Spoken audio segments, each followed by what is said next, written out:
This is a dramatic picture of a patient whose neck was broken while they were getting put to sleep for surgery. How could that happen?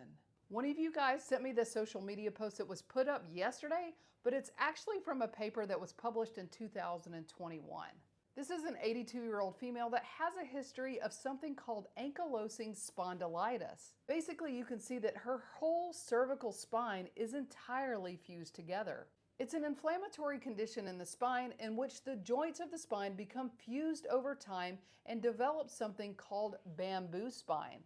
And if you're in healthcare, you've probably learned about it at some point. That's why if you've ever been put to sleep, your anesthesiologist or provider typically asks you to move your neck around so they can gauge how flexible your spine is before they put you to sleep. When you get put to sleep, your anesthesia provider will extend your neck to be able to look down your airway and place the breathing tube into your airway safely.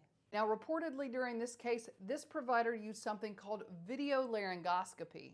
In the paper, it says that this provider was more comfortable with this technique and attempted this twice. When it was unsuccessful, they used something called a bougie to introduce the airway into this patient. And when the patient woke up from surgery, she was paralyzed. It's extremely important to recognize this condition because patients with ankylosing spondylitis have a higher risk of spinal fracture even with the most simplest of manipulations of their spine. Here's a picture of a patient that had CPR with a history of ankylosing spondylitis and suffered a devastating spinal fracture.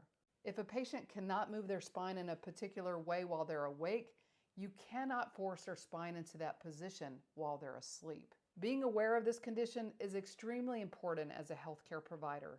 Unfortunately, in my field, I have seen so many spine fractures with the simplest of traumas. So if someone does have a rigid spine and complains of pain after a minor trauma, it's incredibly important to be hyper aware that they may have suffered a spine fracture. Or in patients that are under our care, to be aware that we have to be extremely gentle with their spine because this should never happen.